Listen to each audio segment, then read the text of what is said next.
Sud Radio, l'air du temps. Serge Guérin. Bonjour mon cher Serge. Les hommages du jour, ma chère Laurent.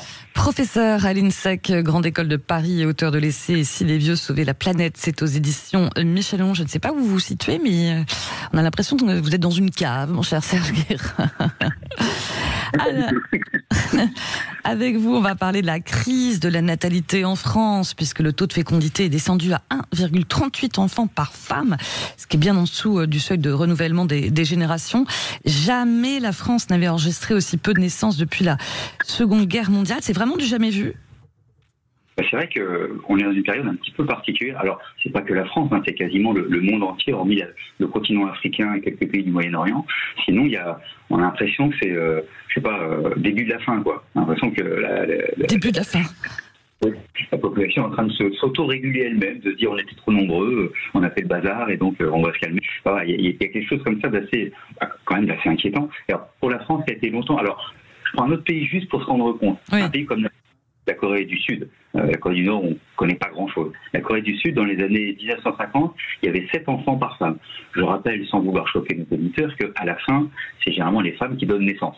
Et qu'avant, il a fallu un partenariat entre généralement 2 sexes complémentaires pour faire un enfant. Ou maintenant, ça c'est un petit peu autrement. Enfin, globalement, depuis que le monde est monde, ça marche un peu comme ça. Et donc, il faut 2 personnes pour faire un enfant. Si on veut renouveler les populations, il faut que les femmes donnent naissance en moyenne à un tout petit peu plus de 2 enfants par femme. Voilà.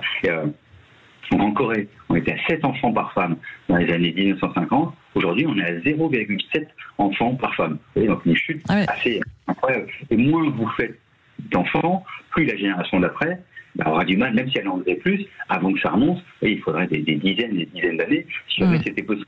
On voit bien que, par exemple, en Corée, on est déjà dans l'idée d'à peu près mesurer à quel moment va naître le dernier Coréen. Et vous avez plein de mouvements là-bas, avec des t-shirts du genre dernière génération, vous voyez, des choses comme ça. Donc il y a vraiment un truc un peu... Vous vous souvenez des punks des années 70, nos futurs? Il y a un petit peu ça quand même. Surtout chez les jeunes générations, nos futurs. Alors justement, revenons en France, mais parlons des raisons pour lesquelles les Français font moins d'enfants. Serge Guérin, forcément, on dit souvent des arguments économiques, socio-économiques. Les enfants, ça coûte cher aussi. Et puis, chez les jeunes générations, il y a effectivement une véritable inquiétude quant à leur avenir. Oui, c'est vrai que ce qui est étonnant aussi, ce qui est très intéressant aussi, c'est que, peut-être que c'est le premier élément, c'est qu'avant, faire famille, c'était au minimum 2, voire plutôt 3 enfants dans l'imaginaire des gens. Aujourd'hui, faire famille, ça peut être faire pas d'enfants du tout. Voilà. Cette notion-là, elle a beaucoup changé. Réussir sa vie, c'est pas nécessairement intégrer le fait d'avoir des enfants, par exemple. Alors qu'avant, ça faisait partie du truc normal. Oui, il y a des émancipations peut-être plus individuelles aujourd'hui. Effectivement, on n'est plus forcément dans le côté le pavillon, la famille, papa-maman, quoi. C'est un petit peu ça, la famille PME, papa, maman, les enfants. PME, je ne connaissais pas. Elle est un peu terminée. Enfin, pas terminée. Elle est concurrencée par la famille, M tout court ou P tout court, et donc pas d'enfant, ou PP MM, ou voilà. Et puis le E, vous êtes K3, il est plutôt, pour une grande partie de la population aujourd'hui, il est plutôt à 1, voire 0.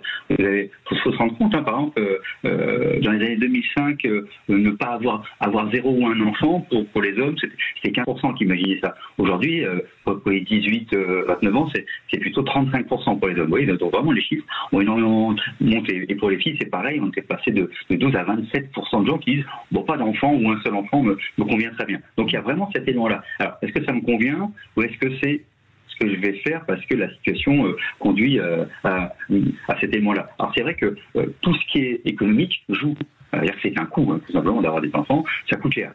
Il y a même qui avait mesuré par rapport au nombre de chambres que ça représentait, ou le nombre de mètres carrés qu'on perdait à investir dans les enfants.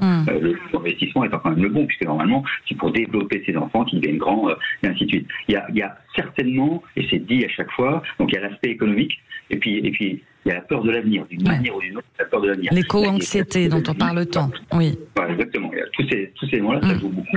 Il y a aussi, il faut bien le dire, une peur des responsabilités. C'est-à-dire que quand même, c'est beaucoup de problèmes, quoi. Et du coup, j'ai pas envie nécessairement de m'en préoccuper. C'est aussi tout simplement une peur de l'engagement. En fait, je fais l'enfant, mais avec qui? Est-ce que la personne avec qui j'ai l'intention de le faire, est-ce que je serai encore avec lui ou avec elle dans prendre le temps. Donc il y a aussi cette notion-là d'avoir plus de difficulté à se projeter dans l'avenir et une certaine crainte de responsabilité de l'avenir. Donc tout ça, ça joue de manière extrêmement importante. Et on en avait parlé, Serge Guérin, aussi avec vous. Toutes les politiques natalistes, on se souvient de l'expression qui avait provoqué des polémiques du président Macron qui parlait de son plan de réarmement démographique. On a l'impression que toutes les politiques natalistes ou les incitations financières, ça marche pas en fait. En tout cas, c'est très très largement insuffisant. Bien sûr que si on organise mieux les choses, si le partage des tâches domestiques s'améliore, tout ça favoriserait. Mais ça suffira pas. Personne ne fait des enfants, peu de gens font des enfants pour de l'argent. C'est pas ça le sujet. On paye pas, on rémunère pas le désir d'enfant. C'est pas une question de désir, d'imaginaire, d'envie, de capacité à se projeter. Si je me sens pas bien, si j'ai du mal à me projeter dans l'avenir, je vais pas faire des gosses. C'est quand même quelque chose.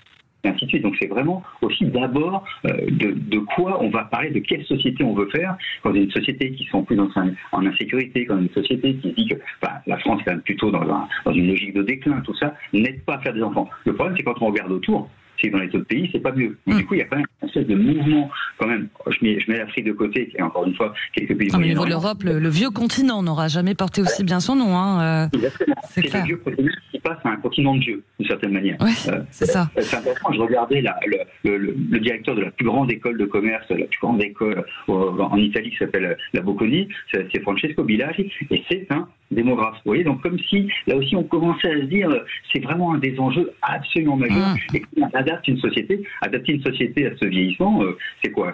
On travaillera plus longtemps là-dessus. Là, on est dedans. En ce moment, ça c'est sûr.